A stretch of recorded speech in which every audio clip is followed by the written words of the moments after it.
Good evening, all of you. I greet all of you in this channel. Today I will teach you the correct use of verbs. Correct use of verb. There are some examination questions.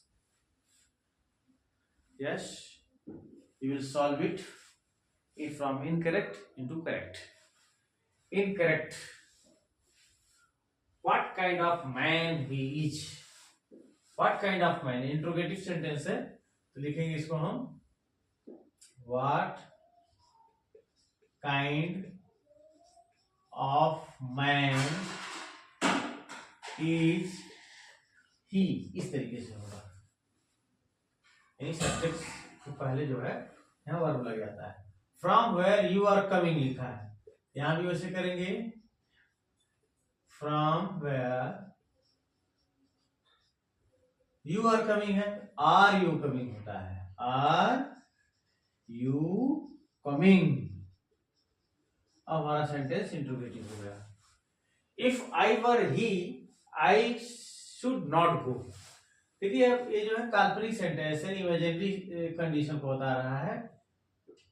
If I वर ही लिखा है, ठीक है, तो यहां पर जो है would का प्रयोग होगा। शुरू की जगह वुड का प्रयोग ऐसा एक होता है, ठीक है।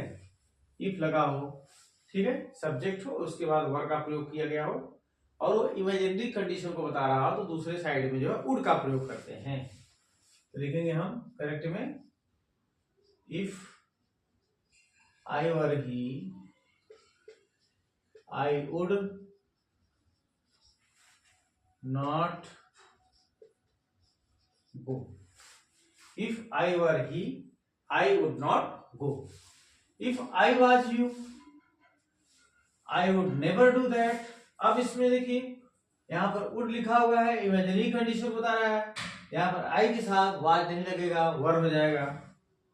If I were you I would never do that, ठीक है। If I were you I would never do that.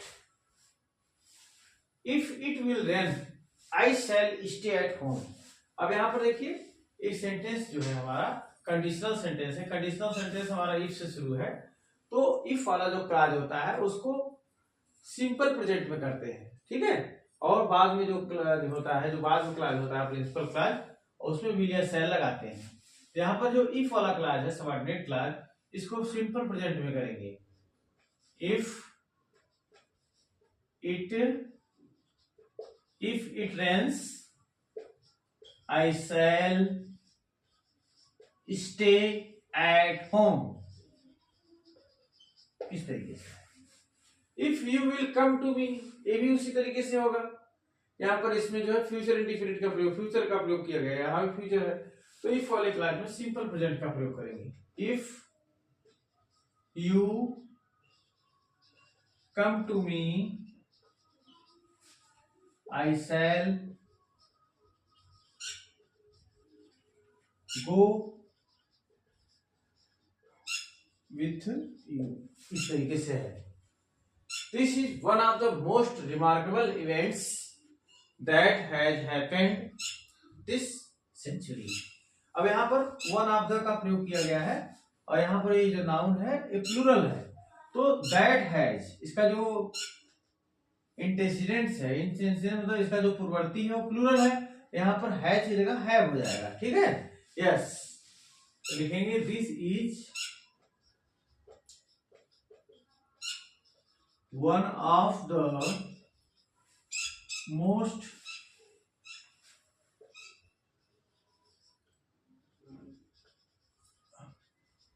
remarkable events that have happened,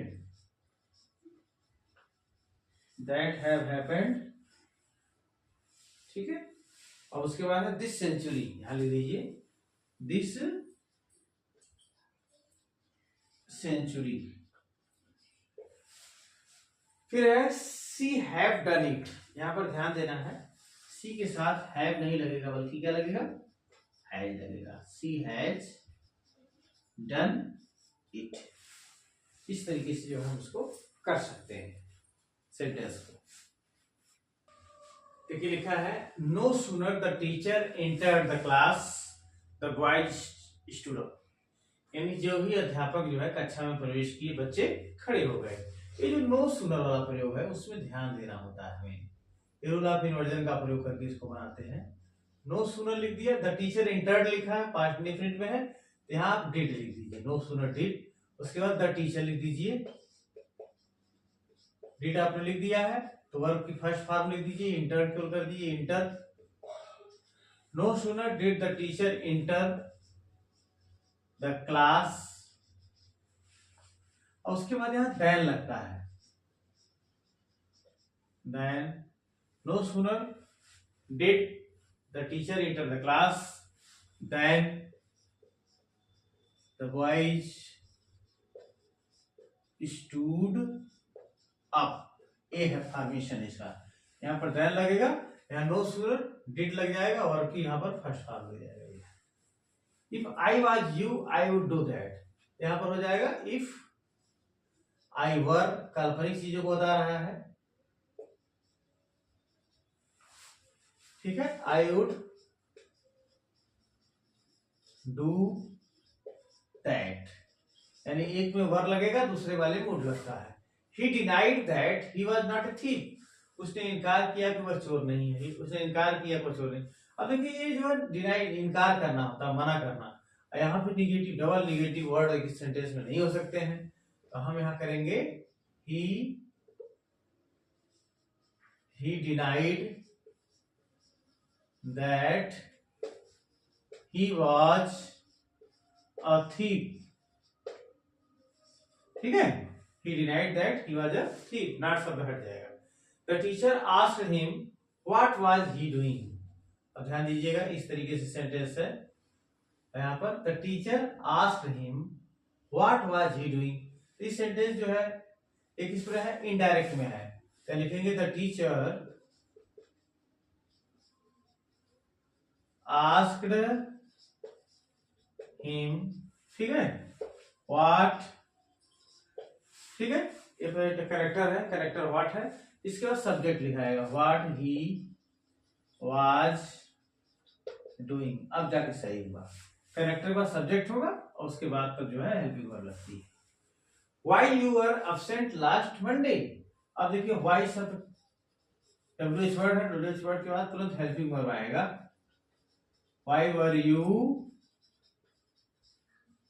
absent last Monday? The murderer was caught, convicted and hung। hung माने लटकाना होता है, hung माने होता है किसी चीज को टांग देना, ठीक। hanged होता है फांसी पे लटकाना, यहाँ hanged उसके लिए आएगा।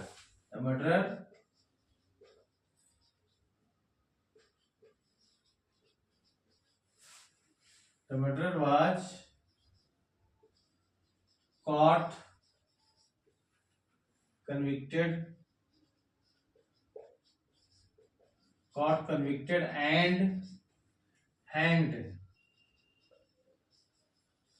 ठीक है, इस तरीके से है। The murderer was caught, convicted and hanged।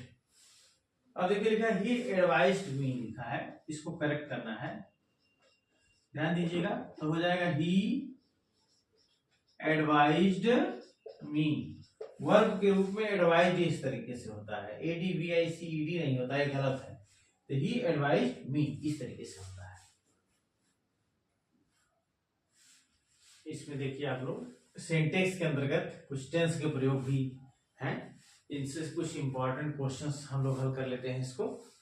जैसे ही इल सिंस मंडे लिखा हुआ है, टाइम दिया हुआ है, ये जो है प्रेजेंट परफेक्ट कंटीन्यूअस टेंस में है, तो यहाँ पर ही हैज बीन हो जाएगा, इस जगह ही has been ill since Monday. I have heard the news an hour ago, ठीक है, ये जो है पास्ट टाइम को बता रहा है अगो, तो हो जाएगा I I have heard the news an hour ago. I heard मैंने सुना, पास्ट इंडेफिनिट में बल्कि सेकंड फॉर्म लगती है। The news an hour ago, ठीक है। Gopal is ill for 4 days, यहां पर भी टाइम दिखा रहा है, अनिश्चित समय को दिखा रहा है, तो प्रेजेंट परफेक्ट कंटीन्यूअस टेंस में है। लिख देंगे हम Gopal has been ill, Gopal has been ill for 4 days, इस तरीके से है। The train started before he reach the station, यहाँ पर एक काम पहले हो रहा है, जो काम पहले होता है उसको पास्ट परफेक्ट में करते हैं, जो काम बाद में होता है पास्ट इंडेफिनिट में करते हैं। जो काम पहले द ट्रेन स्टार्टेड हो गई, यहाँ लिखेंगे पास्ट परफेक्ट में the train had started before he reached the station, he reached the station, इस तरीके से होगा इसका। The train had started हो जाएगा। He is ill ever since he left, देखो यहाँ पर since लिखा हुआ है, लेकिन ये since कंजक्शन का काम कर रहा है, यहाँ पर कंजक्शन ग्रुप में है, तो since के पहले वाला जो सेंटेंस होता है वो प्रेजेंट परफेक्ट में होता है, ठीक है। हाँ, इसको हम इस तरीके से लिखते हैं प्रेजेंट परफेक्ट में, और इधर वाला जो है पास्ट इंडेफिनिट हो जाता है, हो जाएगा he has been ill, he has been ill ever since he left us, he has been ill ever since he left us। he has gone to Agra yesterday लिखा हुआ है, yesterday आया हुआ पास्ट टेंस का है, तो यहाँ पर सिंपल प्रेजेंट का, सिंपल पास्ट का प्रयोग होगा, तो हो जाएगा he went, चूंकि पास्ट टेंस को बता रहा है यहाँ पर है नहीं लगेगा, he went to Agra, he went to Agra yesterday, ठीक है। The patient died before, यहाँ बिफोर फिर आ गया, तो बिफोर के पहले वाला जो सेंटेंस होगा वो पास्ट परफेक्ट में होगा, तो लिखेंगे हम the patient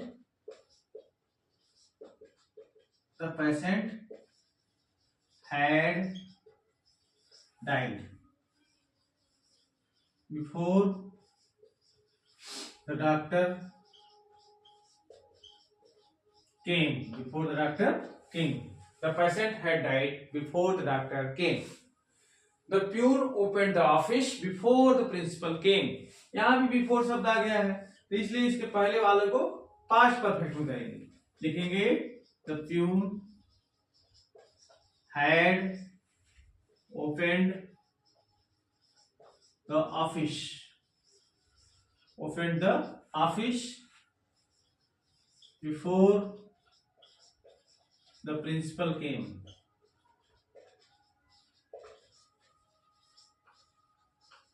इस तरीके से है। The peon had opened the office before the principal came, तो इस तरीके से ये जो है इसको हम कर सकते हैं। तो इस तरीके से आप लोग इस चैप्टर को मैक्सिमम जो प्रैक्टिस कर सकते हैं, एग्जाम की दृष्टि से आप इसको अधिक से अधिक प्रैक्टिस करिए। इस वीडियो को जो है आप लोग लाइक करिए, शेयर करिए और सब्सक्राइब करिए। Thank you.